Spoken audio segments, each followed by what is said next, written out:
Vinayak, finally lawyer का call आया था, कह रहे थे कि सबूत नहीं मिला तो फाइनली मुझे छोड़ दिया है। हाँ, तो सबूत नहीं मिला इसलिए छोड़ दिया तुम्हें। हाँ, तो ये मेरी प्रॉब्लम थोड़ी है। सबूत नहीं मिला ये उनकी प्रॉब्लम है ना, वो चाहते तो सबूत ढूंढ सकते थे। आप क्या सोच रहे हैं? मेरे सोचने ना सोचने से कुछ फर्क नहीं पड़ता सृष्टि, और पुलिस के मामले में तो मैं वैसे भी इन्वॉल्व नहीं हो सकता। अगर पुलिस को सबूत नहीं मिला है, वो तुम्हें गुनहगार नहीं मानते हैं, तो ऑब्वियसली मैं भी तुम्हें गुनहगार कैसे मान सकता हूँ। विनायक, आपने ना दिमाग में कुछ बसा के रखा है। पता नहीं आप मेरे बारे में क्या सोचते हैं। आपने मुझे कभी जानने की कोशिश नहीं की। सृष्टि, सच कहूं तो जानने की बहुत कोशिश की, लेकिन कभी तुम्हें समझ ही नहीं पाया। और अब सृष्टि विनायक को भी अपने पल्लू से बांधकर शायद रखना चाहती है, क्योंकि उसे पता है कि विनायक चाहे कुछ भी हो पर प्यार तो उसे करता है।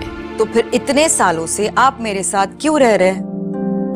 सृष्टि, हमारे बीच चाहे कितने भी डिफरेंसेस क्यों ना हो, हमारा स्वभाव एक दूसरे से भले ही ना मिलता हो, लेकिन सच कहूं तो मैं आज भी तुमसे बेइंतहा प्यार करता हूं।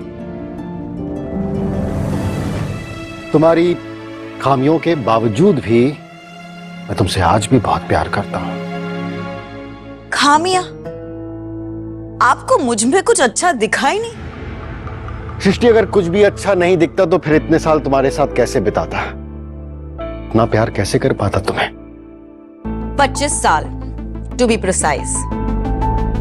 आप भूल गए होंगे तो आपको याद दिलाती हूं। हमारी एनिवर्सरी आ रही है, 25वीं एनिवर्सरी। ओह, वैसे भी याद करके क्या ही फायदा सृष्टि, कुछ होता तो है नहीं। अरे ऐसे कैसे? मैंने तो सोचा था कि आपने कोई बड़ा सेलिब्रेशन प्लान किया होगा। अच्छा, मैं प्लान करूं?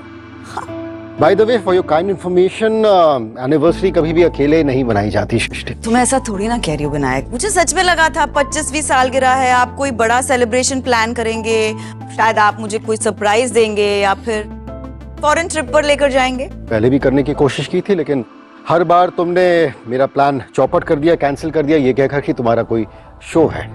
और अब शायद सालों बाद सृष्टि को ये ख्याल भी आया तो है, क्योंकि अभी उसे विनायक को बिना किसी बात की भनक पड़े उसे दूर रखना है बहुतों से, और अर्शी से भी दूर रखना है, ताकि उसकी दी गई ज्ञान बेटी को कहीं बैकफायर नहीं हो जाए। विनायक, आपको ये भी याद दिला दूं कि आपने एक सेलिब्रिटी से शादी की है।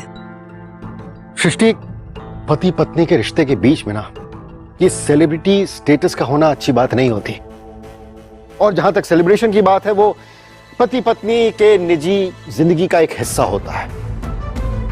और सच कहूं तो मैं तो हमेशा से इस बात से डरता था कि तुम्हारा सेलिब्रिटी स्टेटस मेरा कभी पीछा नहीं छोड़ेगा। बच्ची थी मैं विनायक, करियर की चिंता थी मुझे।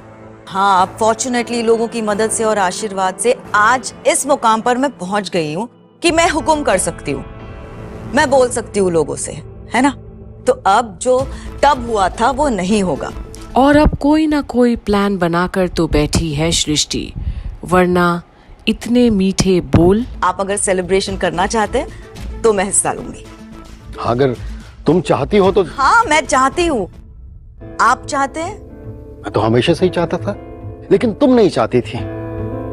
सृष्टि, मैं तुम्हें एज अ हस्बैंड अच्छा लगता था, लेकिन Vinayak as a human being मैं तुम्हें कतई पसंद नहीं हूं सृष्टि। ये मैं हमेशा से ही जानता था। सृष्टि, तुम्हें मेरे साथ बाहर जाना अच्छा लगता है, मेरे बारे में बात करना अच्छा लगता है, लेकिन कहीं ना कहीं मैं ये भी जानता हूं कि तुम मुझसे खुश नहीं हो, इसीलिए मैं तुमसे दूर हो गया। और अब सृष्टि इससे आगे क्या बोले विनायक से, जहां खुद का ही बोया बीज था, और जैसा बोया था वैसी ही खेती आज उसके सामने है। रिश्ते हैं पर रिश्तों में दरारें हैं। तो क्या अपनी 25वीं एनिवर्सरी सेलिब्रेट करने के बहाने और कोई दाव खेलना चाहती है सृष्टि, जहां महफिल सजेगी और कहीं और कुछ और ही होगा। बने रहिए आगे की अपडेट्स के लिए यहीं कंप्लीट बॉलीवुड पर, जहां आप देख रहे हैं झनक की सारी अपडेट्स। और अगर आपने अभी तक कंप्लीट बॉलीवुड को सब्सक्राइब नहीं किया है तो please do subscribe to complete Bollywood.